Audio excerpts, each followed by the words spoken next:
Ինչքան ինձ հիշում եմ Արցախը։ Լավ սովորել ինչի համար,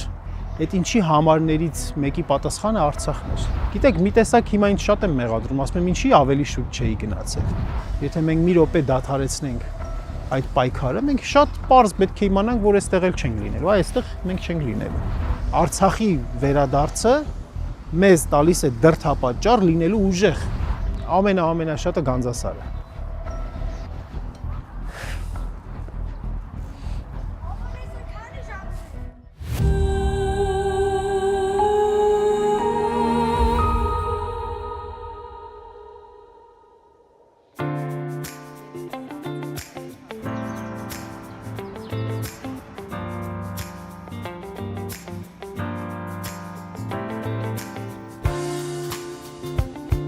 Մենուաձեր հրապարակային ելույթներում մշտապես արկա է այն գաղափարը, որ Արցախը մեր ազգային գոյության հիմքն է։ Երբ ճանաչեցիք Արցախը եւ երբ այն դարձավ հայրենիքի անբաժան մաս։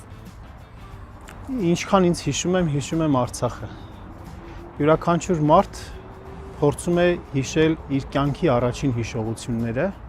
ու իմ առաջին հիշողությունները կապված էին հենց Արցախի հետ, ինչ իմաստով, որ 88 թվականին, երբ ես 5 տարեկան էի, երբ որ սկսվել էր շարժումը, այդ շարժումը ոչ միայն Երևանում էր ծավալվում, այլ նաև հասել էր մարզեր, այն ժամանակ շրջաններ, եւ Վանաձոր քաղաքում այն ժամանակ Կիրովական եւս տեղի էին ունենում ցույցեր, բազմամարդ ցույցեր էին տեղի ունենում։ Եվ իմ հարազատները, ծնողներս, հորեղբայրս այդպես մասնակցում էին եւ ուսերին նստացրած տանում էին այդ ցույցերին եւ այդ ցույցերի ժամանակ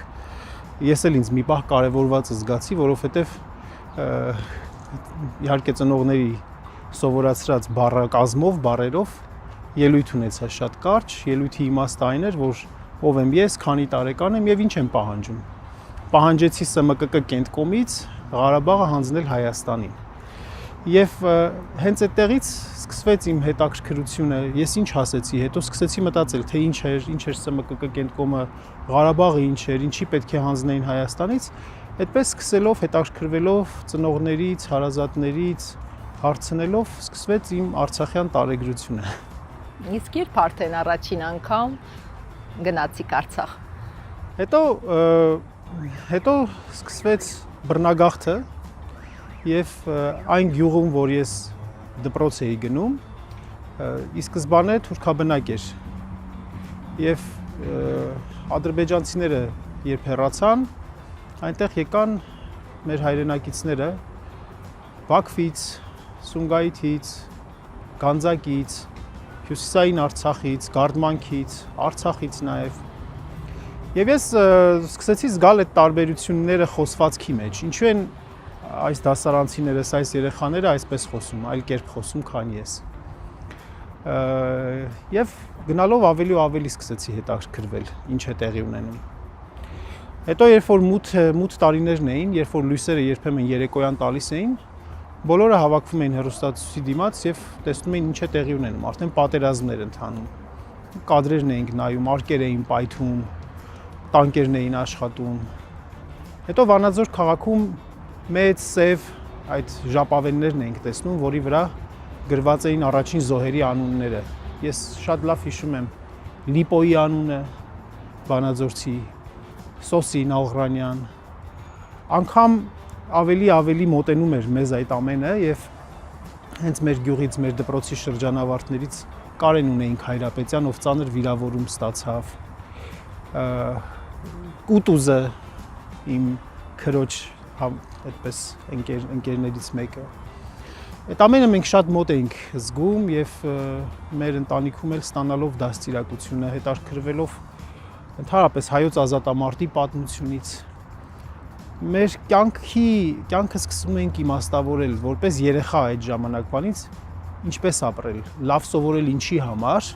այդ ինչի համարներից մեկի պատասխանը Արցախն էր։ Արցախը ազատելու համար, Արցախի ազատությունը երաշխավորելու համար։ Պարզապես անմոռանալի էին այն բերկրանքի զգացումները, երբ որ մենք ստացել էինք 94 թվականին զինադադարից հետո, որ մենք հաղթել էինք, մենք մեր պատմական հայրենիքի մասերը ազատագրել էինք, Արցախը ուներ հնարավորություն ապրելու, զարգանալու, շնչելու, առաջ գնալու։ Իսկ ահա այստեղ այս շենքում, Երևանի պետական համալսարանի շենքում ուսումնառելիս սկսեց ավելի գիտակցական, էմոցիոնալ շրջանից անցում դեպի գիտակցական շրջան, այդ հարցի պատասխանը թե ինչ անել Արցախի համար, որ պետք է սովորել, դառնալ դիվանագետ, այդ ժամանակ այդպես ենք սովորում, որպեսզի զբաղվենք Արցախի հարցով, որպեսզի զբաղվենք հայկական հարցով, այդ ընթացքն էր։ Իսկ Արցախ առաջին անգամ այցելությունը տեղի ունեցավ, երբ որ արդեն դասավանդում էի, դասախոս էի։ Գիտեք, մի տեսակ հիմա ինձ շատ եմ մեղադրում, ասում եմ, ինչի ավելի շուտ չէի գնացել։ Ինչ որ արխային լինելու հանգստության վիճակներ կար, որովհետև դե մերն է եւ այդպես էլ լինելու է միշտ։ Այդպես էլ լինելու է ու կգնանք, դե այսօր չէ վաղը, մյուս տարի կգնանք։ Բայց կոնկրետ արդեն դասախոսական շրջանում, երբ որ Պաշտպանության նախարարությանն առընթեր հանրային խորհուրդ կար եւ այդ հանրային խորհրդի գործունեության ուղղություններից մեկը Արցախ կազմակերպվող այցերն էին դասախոսների, ուսուցիչների, որի շրջանակներում հատկապես զորամասերում հանդիպումներ էին տեղի ունենում մեր զինվորների հետ։ Եվ այդպես սկսվեց իմ կոնկրետ այցերը Արցախ եւ իհարկե պետք էր գնալը եւ տեսնելը եւ շոշափելը, ճանաչելը Արցախը։ Բայց իհարկե միայն այդ այցերով չէր սահմանափակվում, նաեւ գործնական, օրինակ Երևանի պետական համալսարանի գործունեության մի մասն էլ հենց ռազմահայրենասիրական դաստիարակությանն էր նվիրված եւ բազմաթիվ ուսանողներ էին գնում Արցախ, Գուրգեն Մելիքյանի նաեւ կազմակերպված այդ միջոցառումների շրջանակներում Արամ Սիմոնյանի ռեկտորի ծառատունկեր էին տեղի ունենում։ Գուրգեն Մելիքյանի շնորհիվ շատերը ծանոթացան Արցախին ու բազմաթիվ ծրագրեր իրականացրեցին Արցախի համար։ Հայրենասիրությունը շատ կոնկրետ միսուարյուն էր ստանում։ Հողին շփվելով, ծառ տնկելով, խնամելով, մաքրելով, եկեղեցիները մտնելով, երգելով, շփվելով իրենց տարեկիցների հետ։ Այդ ամեն ինչը։ Իսկ ի՞նչն է ամենաշատը տպավորել ձեզ, մարդիկ, բնությունը, ավանդույթները։ Ամենաշատը Գանձասարը։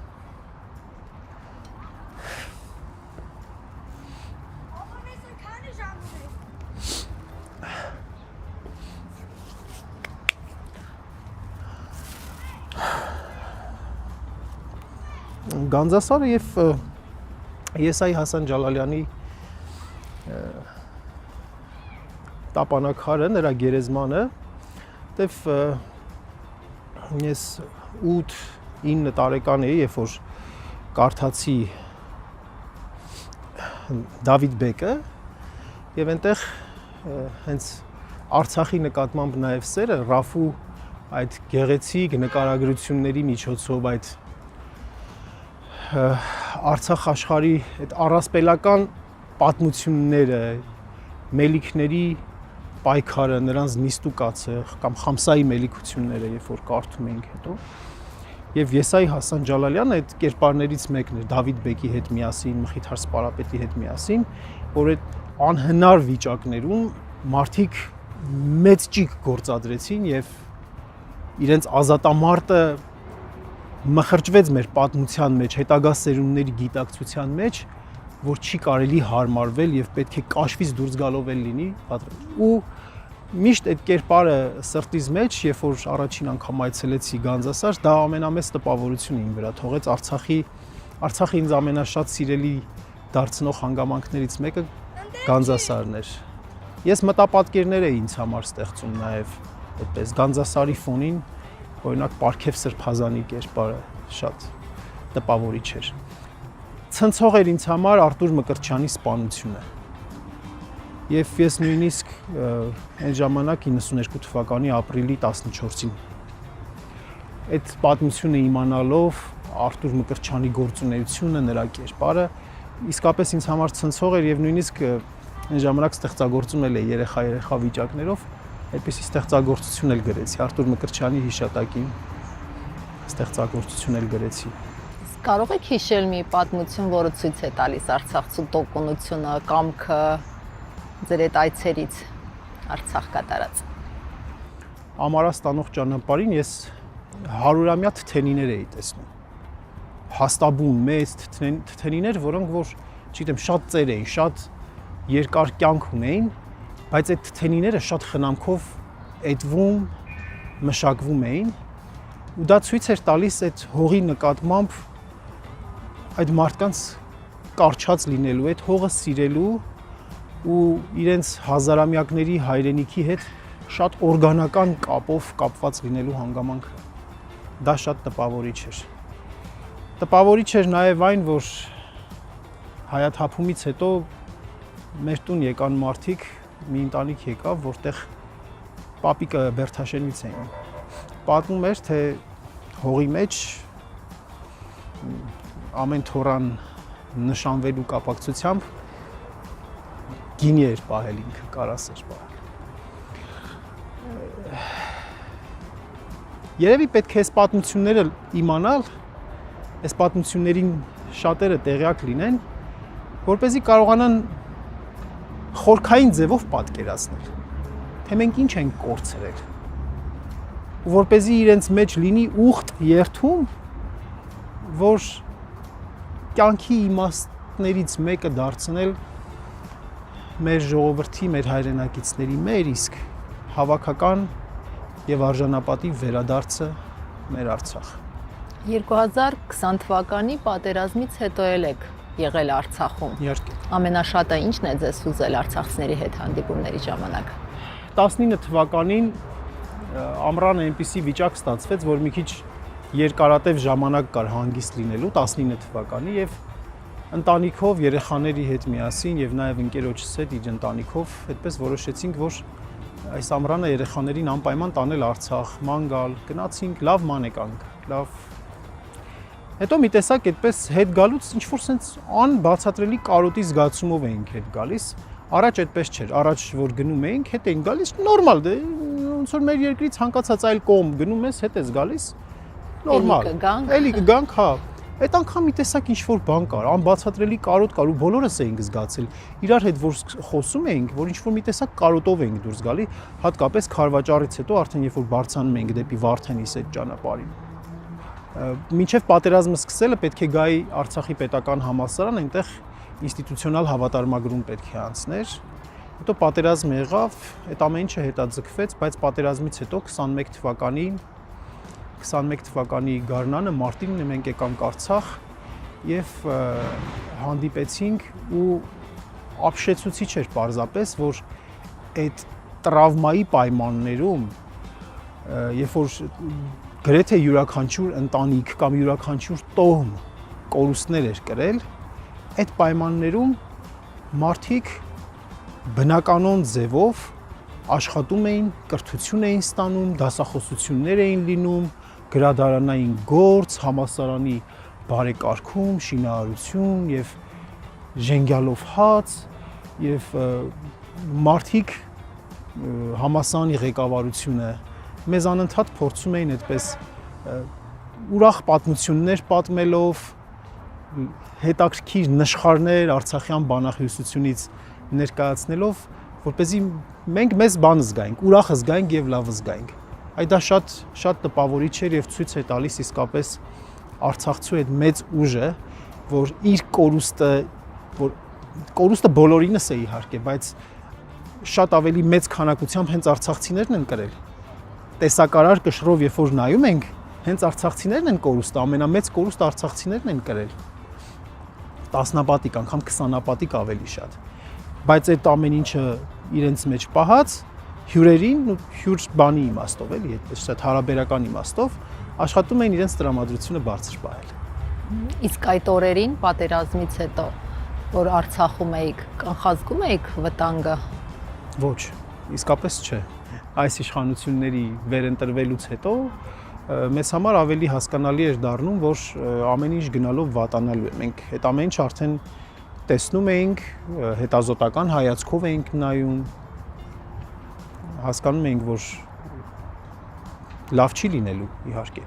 բայց որ այդպես կստացվի, այդպես տեղի կունենա մեկ դար առաջ տեղի ունեցածը, նույն գաղթի պատկերները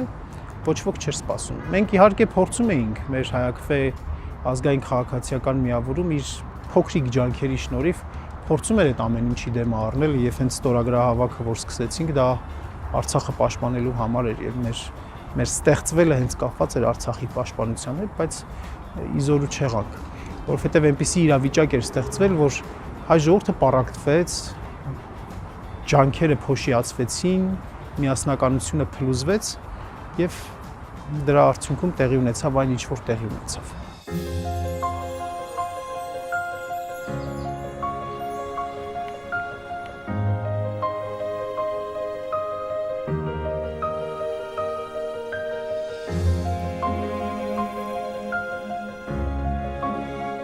Մենուա երևի սա ձեր առաջին հարցազրույցն է, որտեղ խոսեցինք ոչ քաղաքական թեմաներից։ Եվ ինչպիսի զգացողություններ։ Միաժամանակ եւ շատ ջերմ եւ շատ դժվար։ Դժվար ինչու, որովհետեւ երբ որ խոսում ենք ոչ քաղաքական թեմաներից, երբ որ խոսում ենք մարդկային ապրումներից, երբ որ խոսում ենք զգացողություններից, այդ ամեն ինչը վերապրում ենք։ Վերապրում ենք մանկությունը, վերապրում ենք այն Արցախը, որ մենք մանկության ժամանակ մեր զգայարաններով զգացել ենք, երգերը լսել ենք, սնունդը համտեսել ենք, մեր աչքով այդ ճկնաղ վայրերը տեսել ենք, այդ հրաշալի մարդկանց հետ շփվել ենք, այդ ամեն ինչը վերապրում ենք, իսկ այդ վերապրելու մեջ թախիծ էլ կա, դրա համար դժվար է։ Բայց միևնույն ժամանակ ջերմ է, որովհետև այն ամեն ինչը որ մարդկային է ջերմ է։ Եթե մեկ բառով նկարագրելու լինեք, ինչի համար եք երախտապարտ Արցախին, եթե մեկ բառով ասելու լինեք։ Իմ ինքնության համար եւ իմ կյանքին շատ կարեւոր իմաստ տալու համար եւ որպես մարդ առաքելություն տալու համար։ Ես իսկապես շնորհակալ եմ Արցախին, որ կյանքում ունեմ առաքելություն, որ ուտելու համար չեմ ապրում պարզապես։ Իսկ որ արժեքը պիտի պահպանենք, որպեսզի Արցախը նորից դառնա նպատակ։ Պետք է լինենք քրիստոնյա։ Պետք է լինենք քրիստոնյա եւ որպեսզի այդ առաքելությունը իրականացնենք Արցախի վերադարձի։ Պետք է քրիստոնեական առաքինությունները իսկապես մեր մեջ կրենք։ Շատ դժվար է։ Ես էլ շատ մեղավոր, մեղք գործող մարդ եմ, բայց պետք է անընդհատ այդ մեղքերի գաղափարը մեր մեջ լինի եւ առաքինության գաղափարը լինի եւ մեղք չգործենք։ Եվ ամենակարևորը ծույլ չլինենք։ Ամենակարևոր բանը, որ մերժենք ծուլությունը որպես մահացու մեղք եւ լինենք աշխատասեր ու հավատանք։ Հավատանք, թերահավատությունը մեր մեջից վանենք, լինենք համարձակ նաեւ։ Իսկ երբ որ մենք ուզում ենք եւ հավատում ենք եւ քրիստոնյա ենք եւ Աստված մեզ ուղեցույց լինում է, ուղենիշ լինում է,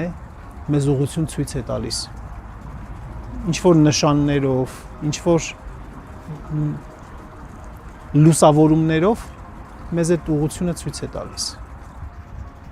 Պայքարն Արցախի համար շարունակվում է, անկախ նրանից, որ Արցախը հայաթափված է։ Դուք հաճախ եք կրկնում այս խոսքերը։ Իհարկե։ Իհարկե, ինչի մասին է խոսքը։ Եթե մենք մի րոպե դադարենք հավատալուց, եթե մենք մի րոպե դադարեցնենք այդ պայքարը, մենք շատ պարզ պետք է իմանանք, որ այստեղ էլ չենք լինելու, այստեղ մենք չենք լինելու։ Եթե մենք դադարենք պայքարելուց, մենք նշանակում է, որ չենք կուտակելու ուժ։ Արցախի վերադարձը մեզ տալիս է դրդապատճառ լինելու ուժեղ, կուտակելու ուժ։ Իմ ասածը թող չընկալվի այն իմաստով, որ վաղը մյուս օրը կամ առհասարակ պարտադիր պետքա զենք վերցնենք եւ գնանք, բայց դրան էլ պետք է պատրաստ լինել, ցանկացած տիպի զարգացման պետք է պատրաստ լինել մեր ժողովրդի զանգվածաբար ոտնահարված իրավունքները վերականգնելու հարցում։ Մենք պետք է ունենանք ուժեղ տնտեսություն, մենք պետք է ունենանք ուժեղ դիվանագիտություն, ունենանք լավ, առողջ հասարակություն, միասնականություն։ Այդ ամեն ինչը շատ մեծ նպատակներ են, մեծ խնդիրներ են, որ պետք է լուծենք մեր նպատակին հասնելու համար։ Իսկ եթե այդ նպատակը մենք մեր առջև չենք դնում, մենք շարունակում ենք մնալ ծուլության մեջ, շարունակում ենք չաշխատել, շարունակում ենք այդ էներգիան որ մեր մեջ կա փոխանակ ուղղելու մի կոնստրուկտիվ, պոզիտիվ նպատակի, մենք մեր իրար դեմ ենք ուղղելու, ավելի ենք թուլանալու եւ այս հողում չենք լինելու։ Մենք չենք կամ մեզ չեն թողելու։ Մենք կամ ձուլվելու ենք, կորցնելու ենք մեր ինքնությունը, կամ ստիպված ենք լինելու տարագրվել մեր շատ հայրենակիցների նման եւ մեր այս վերջին կտորից տարագրվել։ Ես համաձայն չեմ դրա հետ, ես հաստ չեմ եւ իմաստ չկա պարզապես դրսում ապրել ինչի համար։ Այդ նույն միաման ճաշն ենք էլի ուտում, դրսում էլ ենք ուտում, այստեղ էլ ենք նույն միաման ճաշն ենք ուտում։ Պայմանավորվել ենք քաղաքականությունից չխոսել, բայց չեմ կարող այս հարցը չուղղել ձեզ։ Իշխող ուժը դեմ քվեարկեց բռնի տեղահանված արցախցիների վերադարձի իրավունքը պահանջող բանաձևին։ Սա հուսահատեցնող չէ։ Իհարկե ոչ։ Իրենց ինչը պետք է մեզ հուսահատեցնի։ Իրենց նոր ենք մենք ճանաչում, որ հուսահատեցնի։ Իրենց համար դա իշխանության պայքար է։ Այդ մարդկանց համար այն ինչ որ մենք խոսում ենք, այդ վեհ գաղափարները իրենց համար գոյություն չունեն։ Իրենց առնվազն մի մասի համար գոյություն չունեն։ Մի մասն էլ ինչ որ խեղճացած վիճակում է, վրան կոմպրոմատներ կան, չեն կարողանում խոսել։ Բայց այդ ամեն ինչը անցնելու է։ Աշխարհաքաղաքական ռասկլադ է փոխվելու։ Եվ նրանց քայլերից հուսահատվել,